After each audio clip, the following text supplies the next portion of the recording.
საშინაო სკოლის გაკვეთილებს წარმოგიდგენთ კომპანია Silknet.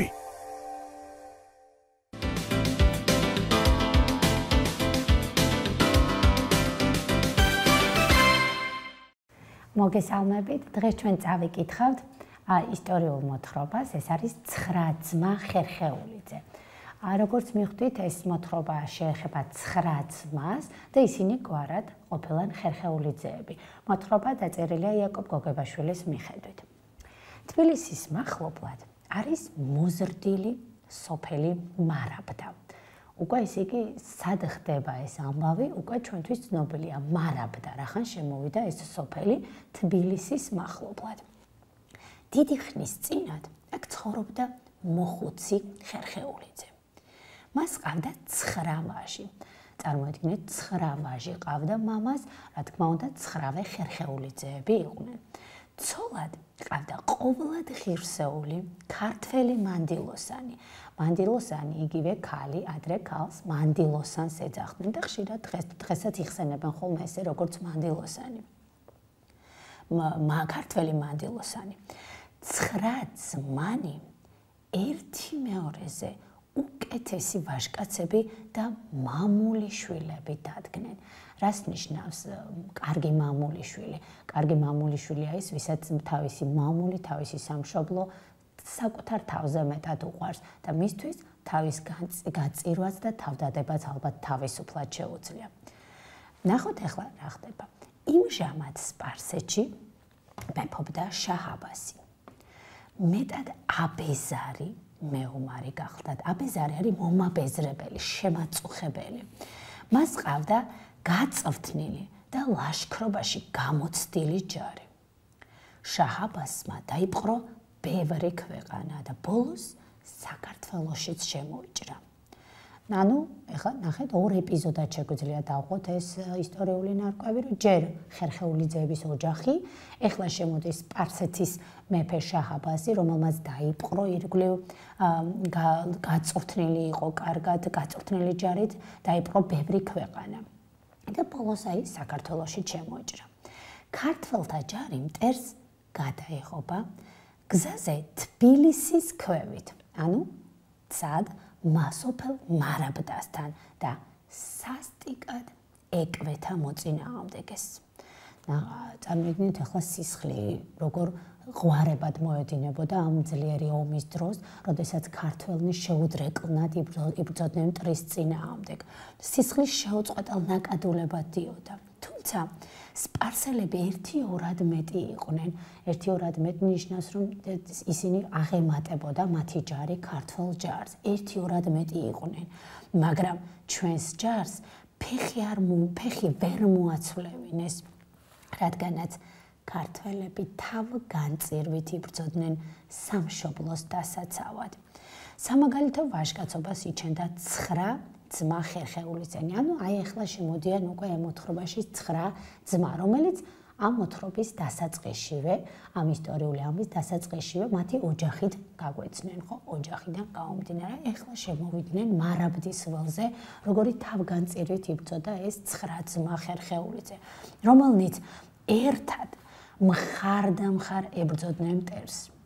მათ მოიგერიეს არაერთი იერიში. იერიში არის სწრაფი დავდასმა, შეტევა მოწინააღმდეგეზე სპარსელებისა და არაერთხელ აქცევინეს ზურგი მტერს. ანუ აი ამ ნაწყვეტიდან რა ჩანს მათზე, უკვე გავიგეთ, რომ ისინი სამშობლოს ერთგულნი, თავდადებულნი, თავგანწირულნი, მებრძოლნი, ვაჟკაცნი, ნახეთ, რამდენი რამე გამომჟღავნდა უკვე პატარა სათქმელიდან. ისინი 1-2 მეტ მტერს ებრძოდნენ და არაერთი იერიში, ანუ სწრაფი თავდასმა მოუგერებიათ და ზურგი აქცევინეს მტერს, ასე რომ ვთქვათ.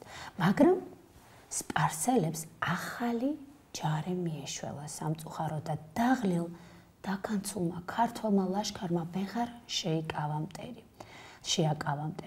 ამ საშინელი წამის დროს, ანუ წარმოედგინეთ, იქ ჩანაცვლება მოხდა, დაემატნენ ახალნი ლაშქარნი, ურიცხვნი მტერისა და უკვე დაღლილ დაქანცულ ქართველების ლაშქარში ვეღარ აკავებდა მტერს ისინი ლაშქარში უკვე სისუსტე აღინიშნებოდა და შეებჯნევდა.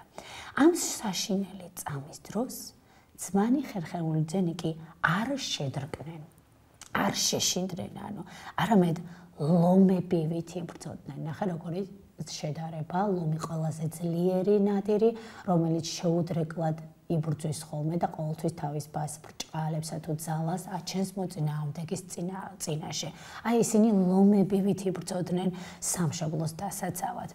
მათ გადაწყვეტილი ჰქონდათ, რომ ან გაემარჯვათ, ან ბრძოლის ველზე დახოცილიყვნენ ყველანი. რადგანაც ქართველთა ჯარმა ვერ გაიმარჯვა, თავდადებული ძმები ზედ შეაკვდნენ მტერს. აი ნახოთ, გავიხსენოთ ერთ-ერთი აფორიზმის ჯობს სიცოცხლესა ნაძრახსა სიკვდილის სახელოვანი.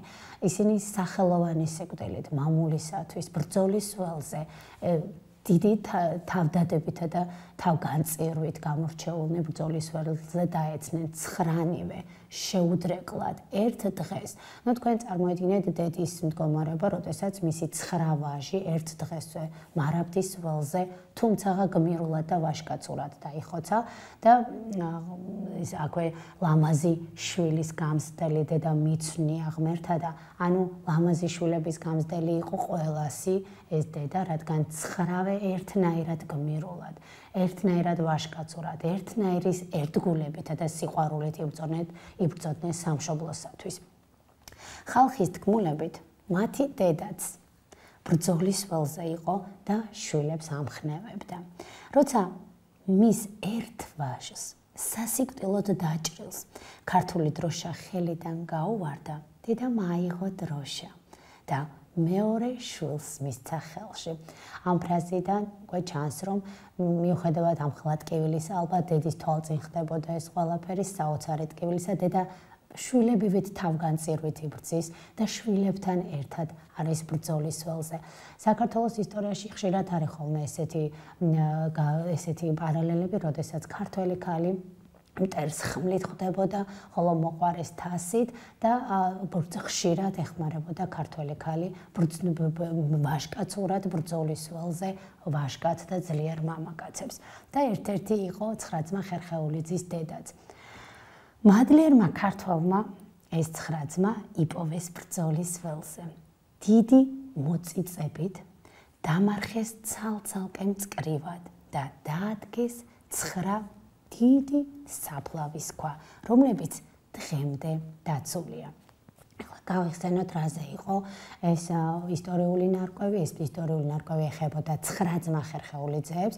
თუ დავყოთ პატარა ეპიზოდებად ამ მოთხრობას, გამჟღავნდება, რომ ხერხეულიძეების ოჯახი, შემდეგ ვთქვათ ულმობელი შაჰ-აბასი, შემდეგ მტრის წინაშე მარაბდის ველი, მარაბდის ველზე ბრძოლა, რომელიც მიმდინარეობდა შაჰ-აბასსა და ქართველებს შორის და ბოლო გმირულად ვაჟკაცურად თავდადებულნი 9 ძმანი. მათ ხსოვნას სამშობლოს სანთლებად დაინთებს, ესეა ხოლმე გმირებზე ნახსენები. და ეს ლექსი მინდა ამონარიდი წაგეკითხოთ, დიდება ხალხისთვის წამებულ რაინდებს, ვინც თავი გასწირა, ვინც სისხლი დაღვარა, მას ხსოვნას სამშობლოს სანთლებად დაინთებს და დროშები ჩქარა. რატომ მაინც ეს ამონარიდი, იმიტომ რომ ისინი მედროშენი იყვნენ, საქართველოს დროშას გულით ატარებდნენ 9 ძმა ხერხეულიძე და როგორც ნახეთ, ერთი დროშით ხელში თუ დაეცემოდა ბრძოლის ველზე, დედა მას დროშას გამოართმევდა და მეორე ძმას გადასცემდა. მე მინდა წაგეკითხოთ ლექსი ლადო ასათიანის, რომელსაც სწორედ იმავე სათაურით მოიხსენიება. ეს არის 9 ძმა ხერხეულიძე. ჩვენს მოთხრობასაც ეს ერქვა 9 ძმა ხერხეულიძე და ეხლა ლექსი 9 ძმა ხერხეულიძე. ვნახოთ შემდეგ რა მსგავსება შეიძლება აღმოვაჩინოთ ამ ორ ნაწარმოებს შორის. ეს გაფრენილი ფაფარი თუ მშობლიური ნისლია, ვისია? 9 ბედაური 9 დარახტული ვისია? საით წავიდნენ ვაჟები, რად მიატოვეს რაშები? თამაშა ომებში ნათამაშები. მაინც ეს ერთი თეთრონი რა გულსაკლავად ჭიხვინებს, ბედშავო, ვისაც ეძახი ვაი რომ ვეღარ იხილე.